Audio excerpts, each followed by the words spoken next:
Take advantage of the day. When you get an opportunity in this game, you make a play. The playmakers on three. 1, 2, 3. Touchdown, Kansas City! The Chiefs are right in the thick of it, baby! And welcome to this edition and episode of Defending the Kingdom. Mitch Holthus with you, the voice of the Chiefs, along with the man that we call the shop, the barber shop. The barber man, the Richmond Spider. And, of course, this week is actually Shop, my favorite home game of the year every year. It's a salute to service. We got the gear going, the hat. What you got going on there? You got something special around your neck. Yeah, man, the military appreciation towel from last year, man. But don't forget about what we got on here, man, these Bold 700s. Oh, absolutely. We got to get some camo version of these, don't we? It have the camo version to go with your towel. I know that probably the military uses these, but personalize your environment, 11 levels of noise cancellation. I've talked to a lot of folks that have watched the podcast. They're like, we're going to get some of those for the holiday gift ideas. I said, sure, perfect. And you'll find them in some retail displays, or you can go to Bose.com. But yes, our Bose 700 headphones. What else you got, though, around the neck? What's that from? Man, this is from last year's Military Appreciation Week, man. Salute to service. As we care about our military, man, we all the way saluting our service members. Thank you for keeping our country and our families safe. All you sacrifice at home and abroad to keep our borders safe, man. We just can't, as I know you feel just as passionate I do about the military, man. We can't thank the guys enough for what they do and all the sacrifice they do, being away from their families, and just it's almost too much to even put into one show. We could spend a whole show talking about how much we appreciate the military, but we're going to try to. We're going to try to go into week 9, talk about the Chiefs, talk about what needs to be done here in the kingdom, and also we're going to show some salutes. We're going to be showing some different badges throughout our podcast to show you how much we appreciate the military. I know you visited Afghanistan, saw the patch there. This is the 5th Engineer Battalion right there. All right. Those are the sappers and engineers. They their job is very dangerous. They blow up the stuff before they blow our guys up. And one of our great podcast followers on Defending the Kingdom, Colonel Chris McGowan, was battalion commander of the 5th Engineer Battalion at one spot, and they do very dangerous business, and they are on the call all the time. So there's a couple shout outs. We're going to do these throughout this podcast.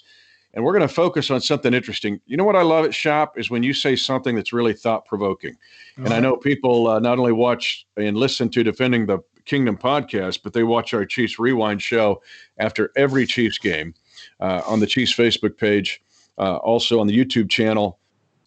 But you said something a couple weeks ago, because we were talking about the Raiders game and the Raiders just loading up and kind of ambushing the Chiefs in that 42-30 game.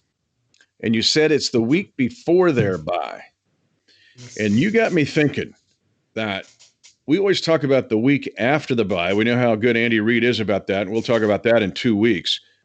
But the week before the bye conjures up some thought. And when you mentioned that, I thought, all right, this takes some checking into. What were you thinking when you told me about loading up before the bye and why teams are dangerous that week? Well, we talk about what can a coach use to incentivize play, effort, energy on the field.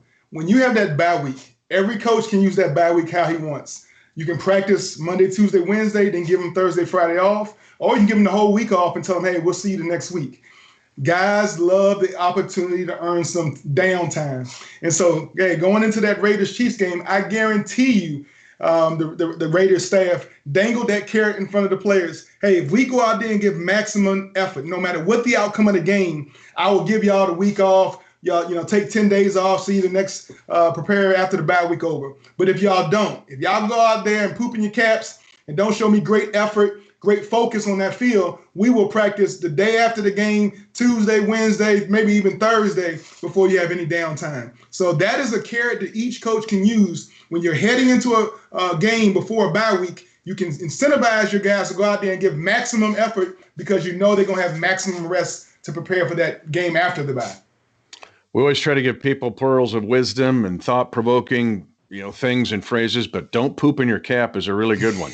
Because I'm going to take that into tomorrow, man, or the rest of this day. Don't poop in your cap. And I don't know how the Chiefs are going to get to spend their bye week because of COVID, right? That's last week's podcast. The Chiefs are playing in the COVID prevention division and trying to win that. Again, the team that wins Super Bowl 55 might be the team that does the best job of mitigating COVID. I don't know what that looks like, but still, that being said, I was thinking too, I'll give Herm Edwards props here, the Arizona State head football coach. He's a good man. Yes, he is. But he said, hey, when you take a football game in 60 minutes, you really only go hard for 6 minutes. Exactly. If you think about it, it's 6 minutes, and it frames your mind on how to approach things. But if I'm going into a bye week, you tell me if I'm wrong. I'm leaving nothing. I'm not holding anything back, because at the very least, whether I stay in a hotel room or whether I travel, I ain't playing for 2 weeks. Why would I not just cut it loose like a playoff game if I'm going into the bye week? And that's what made me think. And I've got some stats here that are interesting, but. Did you not cut it loose the week before you had a bye, even if they didn't have that carrot dangled in front of you? Always. That was something I held personally. I mean, the reason I looked at my schedule to understand where my bye week was, people think the bye week is a way for the team to kind of reset itself and do some self-scouting and correct some things. To me, that bye week was, I know I'm going to have a extra long period of time between two games. So that game right before the bye week, I was going to showcase I was going to put it, when you talk about empty the tank, I was going to make sure that gas light was blinking red in the third quarter. And in the fourth quarter was all gut, tenacity. I was digging so deep just to finish that game, because I know I didn't have to get back on that field for almost 14 days. I hear you, and it's really interesting. So I'm going to fire up another one. Those who got it out all the time, too, Fort Riley, Kansas is not far from here. It's the home of the Big Red One. Duty first, service always. There's just one of them from the Big Red One, U.S. Army garrison at Fort Riley, Kansas, home of the Big Red One. Some of the most important military installations in the world are within 2 hours of where you and I are sitting right now. We'll get into some more a little bit later, but it's right here. Like sometimes the center point of defending our country and defending our world many times is right here in the Chiefs Kingdom. And that's something we remember this week in our Defending the Kingdom podcast, which is WBB, Win Before the Bye. And that's what the Chiefs had this week against the Carolina Panthers. I did some research. Now, there's two things here. One, I'll get into the Chiefs before the bye under Andy Reid. It's a little bit different than what's happened this year. 18 teams have had byes so far this year. Some of those have been COVID-induced, right? We have seen the schedule change. Some have followed the schedules released in early May. The teams that have the bye the week before the bye, the record is 12 wins and 6 losses. So it follows the postulate here that we have is that teams are, and I think maybe in the COVID realm, it may intensify this. I don't know, but it seems like it. But that 2 out of every, it's 2-1 teams win before their bye. Well, you talk about preparing for a season, and we talk about how all players and coaches talk about the NFL season is more of a marathon. Right, it's a lot of short races, but it's really a marathon. It's a long season. Guys go on IR, come back off, miss 3 or 4 weeks, come back, and so you're constantly adjusting your schedule and your depth chart according to who's available at what time. But when you think about it, because of COVID, you don't know who. There is no planning around COVID. So guys are really just getting out the gate every week, just playing as hard as they can. And when you have a chance to go one leg up on the opponent, when you might catch them in a streak of having 4 or 5 tough games, and you know this game, you're going to get an extra long break, it allows you to dig even deeper in your soul and bring down an even higher level of energy, emotion, passion. All of those things that we see Chris Jones and our defense, they swimming and swagging and doing all these dances before they hit the field. That type of energy is hard to recreate on a game by game for 17 straight weeks. So you need moments of some emotional highs and lows. And one that you can create, one that's kind of already set in your schedule, is that week before the bye. And 2 games come to note in this 12-6 record of teams before their bye. And 2 of the bigger maybe upsets. One is the Chiefs losing to the Raiders, right? I mean, Derek Carr played out of his mind. The Chiefs were getting hit deep on those throws, Aguilar, all that receiving core, really. But that's the Raiders' best game of the year, and the Chiefs get ambushed. They're 7-1. That's their only loss. Another one to me that comes to mind that fits this mold, it just recently happened, is Arizona against Seattle. The Arizona Cardinals, week before their bye, right? Heck of a game, man. And Kyler Murray was on fire. It goes to overtime, but Arizona put everything into that game, man. They've been sick of losing to the Seahawks, and they win that game. Why the week before their bye? Why hold back? Man, you're going to be firing, the Navy. We'll salute the Navy. We don't have any Navy around here because we don't have any oceans. But the point is you're firing both torpedoes. There you go. USS Kansas City. That's it. Got you covered, brother. Got you covered. Love it. On cue. But those two games come to mind where those two teams unloaded their ammo on teams that they were sick of losing to the week before their bye. And it's almost even and double is impactful when you get to go against a divisional opponent. When you're that little brother and you've been getting kicked around, Seattle and San Francisco have been kind of kicking Arizona around for the last few years. But now you got this young guy, man, Kyler Murray. He got D. Hopkins. You got a talented, Olathe North kid goes up there and plays defense. Young Simmons from Olathe North. He goes up there and is trying to be a stalwart on that defense. You got some young talent there, and all you tell those guys to do is, hey, man, give me everything you got this game. I'll take care of you after this game is over. But if it takes 4 quarters, and I think that game went into overtime, took a 5th quarter, and still just back and forth, both teams like a heavyweight boxing match going haymaker for haymaker. And Arizona was able to withstand the Seattle Seahawks and get a deserved win in a very tough NFC West. Being smart's what you're talking about. You said don't poop in the cap. That's big. Real close, just 45 minutes away from Arrowhead Stadium. The United States Command, Command and General Staff College. It's the West Point of West Point at Fort Leavenworth. If you're going to be a general, full bird colonel, whether in our Army and most of our allies, you go to Fort Leavenworth, Kansas. That's where you go. I'm telling you, and if you're ever on campus there, once we get through COVID, you will see full board colonels and generals that are our allies, Brits, Argentinians, the Israelis. It's an amazing place. It's the West Point of West Point, and it's right here in the Chiefs Kingdom, front doorstep. But that's talking about being smart and handling this. Now, the Chiefs, if you look at Andy Reid's history the week before the bye, we know what he is after the bye. I mean, he's best in the league. But they're only 3-4 before buys, but they've had to go on the road now. But last year, the week before the bye was this game that turned the season around. Yes. They went to Mexico City. And beat the Chargers when the Chiefs at that point were 6-4 and everybody thought they're leaking oil. Here come the Raiders. Chiefs aren't going to win the division. More or less, they ain't going to get back to no AFC championship game. And I remember the feeling going to Mexico City, as do you, because that was a hard trip.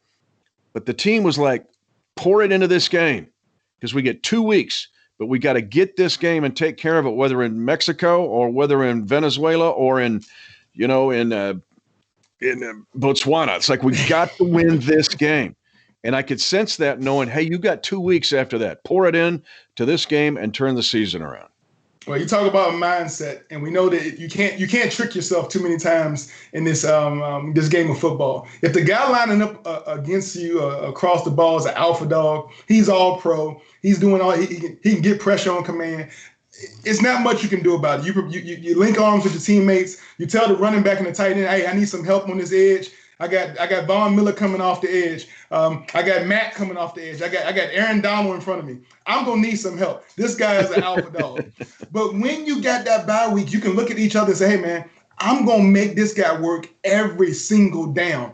I'm gonna make him spend all the energy he has in the first half, and I'm gonna see can he reach down deep in the second half and bring it the way he's been showing on film. He's been able to do it for 4 quarters. You can make an opponent kind of expend their energy early on because you can start the game so aggressively because you're not worried about tomorrow. It's winning for the day. And that's the attitude, I think, when we went down there to Mexico City to face the Chargers.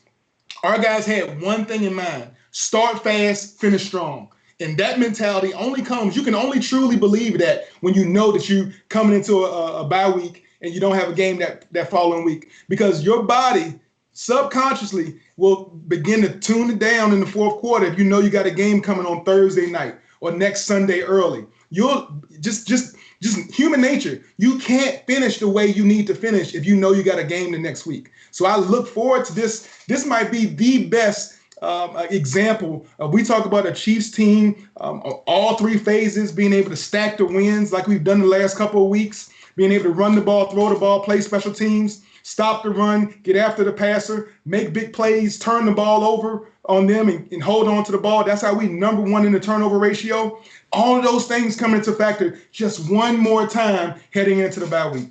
Yep, Chiefs have 14 takeaways, tied with Cleveland for the most, and the best giveaway takeaway in the National Football League. You put that with the offense this team has, man, it is lethal. And by the way, the Maneuver Support Center, this is from the general at Fort Leonard Wood, Missouri, right? Also in the Chiefs Kingdom, Fort Leonard Wood, Missouri. Train a lot there. Train our MPs, chemical warfare, talk about the engineers. They train at Fort Leonard Wood, a very important military installation. What's interesting about these bye weeks, now the Chiefs will have theirs week 9, so they're week 10. They're gunning for this one to try to get to 8-1 and beat a Carolina team that I think sneaky good. Yes, I don't know what you guys think of these guys, Barbershop, but studying them this week, these guys are sneaky good. Curtis Samuel runs around. He's like Tyreek Hill. Is he a back? Is he slot? Where is he? I love Teddy Bridgewater. I mean, his life was almost taken with an injury in football, and he is back, almost like Alex Smith. Yep. And then you look at their receiving core. Robbie Anderson's having the year of his life, and they did something in the draft this year that had not been done since the 1967 AFL-NFL merger. When the drafts came together, it was actually 3 years before the merger. Shop, Carolina spent every draft pick on a defensive dude. Everyone. There's no offensive guys in there. But to me, this is a dangerous team. And so the Chiefs have got to load it up and do the whole WBB that we're talking about, win before the bye. Well, I think the team, when the head coach got there, he looked at the team and he knew that Carolina was built on great defense. Those years that Ron Rivera and Sean McDermott were there, those were some really good defensive teams. And I think he felt over the years they kind of got away from that. Once they got McCaffrey there, the offense seemed to be, hey, we're just going to try to outscore people. But they realized, they were scoring points, but they couldn't stop anybody. And so they went, like you said, and spent every bit of draft capital on the defensive side of the ball. But then on offense, what they did was they kind of reignited, they reignited the offense by using young 10, right? The guy from Ohio State. He was barely being used.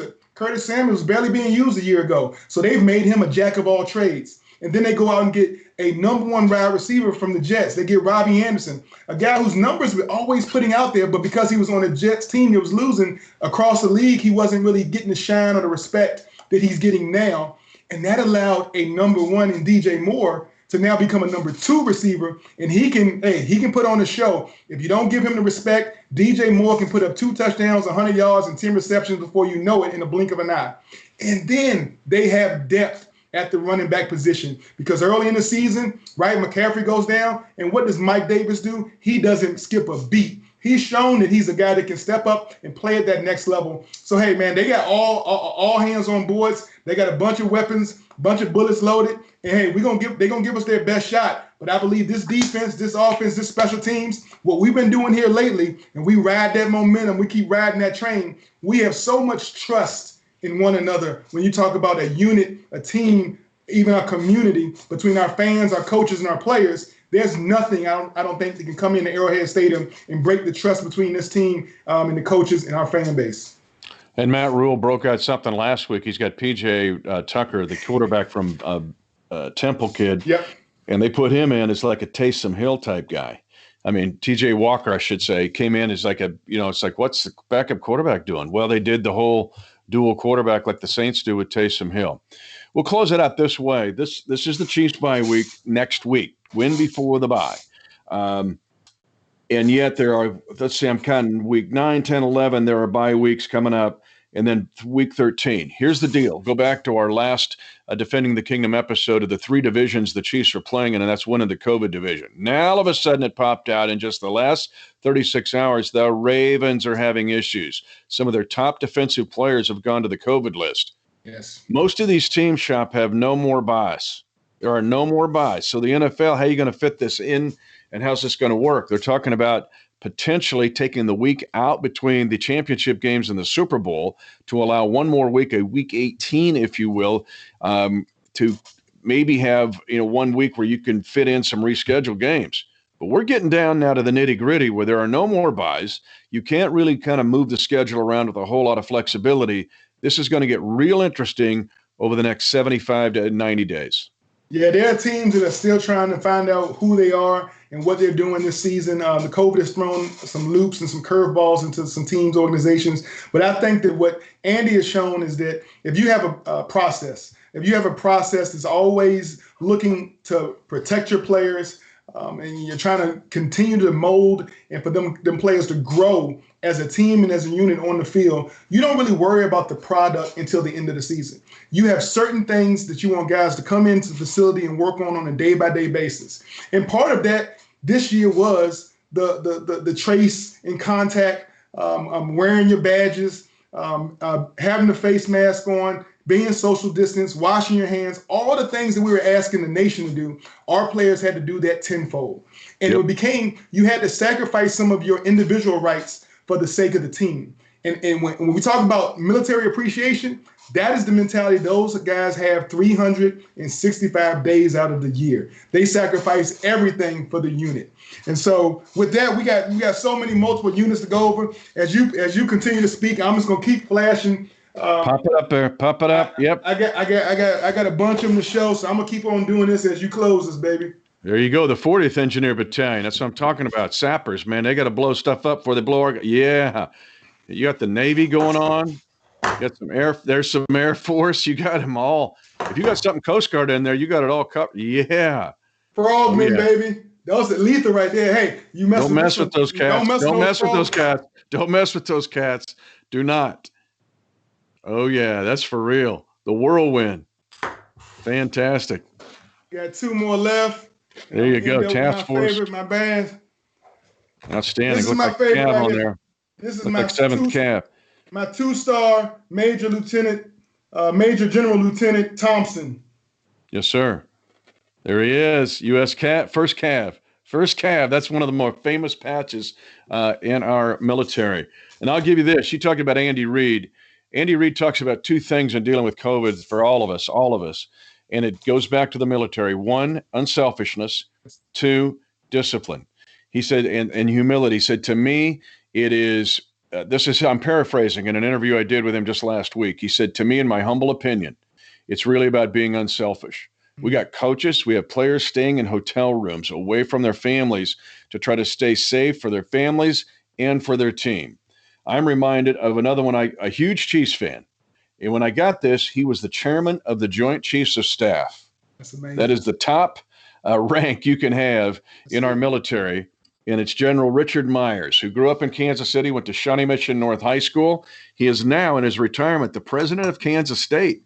He's at K-State as the president of the entire university. But at the time, and he had to do it in some difficult circumstances, he had to have wisdom, strength, courage, resolve, and discipline, and try to lead that to others. Shop, I'm telling you, I've seen it in Andy Reid. If he pulls this off, this will be his best job yet. And to try to win before the bye will just be one more thing from this head coach. Like you said, Andy Reid, he kind of he leads this team like a 5-star general. He leads this team, like you said, we come in as a team, but we leave as a family. And he's protecting every member of the family every way he knows how. And he asking those guys to be men. He asks them, hey, on the field, show your personality. Hey, we're gonna let the defense swag. We're gonna pass the ball around. We're gonna run the ball if you make us. Whatever you want us to do on offense, we can hurt you and dominate in so many different ways. And in special teams, we have so much trust and faith in the leg of Butker and now of our punter who has a golden arm also. We just continue to develop and showcase. Everybody's having so much fun and excitement on the field. That's what makes this team truly so difficult to beat. is that you're not just fighting. You just don't come in here and try to think you're gonna stop Mahomes, or you're gonna run up the scoreboard on Honey Badger, or you're gonna take advantage of Frank Clark on the edge, or Chris Jones in the middle, or you're gonna have a running game, go run over a Hitman, a Hitchens, Hawkeye. This team fights, they battle, they claw, they scratch. They have passionate like a family, and the trust level, they just keep getting closer and closer until the postseason comes. So right now, you see that team getting closer and closer, and before you know it, at the end of the postseason, they're gonna be like this. That's stronger than one fist. That's a double fist. And when that double fist ready to drop the hammer, you know about something about dropping that hammer. Yes, sir. We're gonna be a lot to deal with. So, man, Chiefs Kingdom, keep coming at us. We're gonna keep defending the kingdom. As we said, we love our military. We can't show enough appreciation, man. We appreciate everything that the military does for us, home and abroad. Yep. And it's an offense, defense, special teams. It's like the Army, Navy, Air Force, Marines, Coast Guard, and all of the great people that are listening to us that are in our militia, our National Guard units that have to be ready to deploy at any second. He is the barbershop. He is the Spider-Man. He is the shop. He's number 59, a 10-year National Football League veteran. We share a lot of things in our heart and our convictions. And one of the things we share, other than these Bose 700 headphones, is a real appreciation for those women and men who serve us in a salute to serve is. And so this week is salute to service. Time to win before the bye, shop. Let's do this. All right. I'm Mitch Holthus, voice of the Chiefs. Thanks for joining us on this edition of Defending the Kingdom.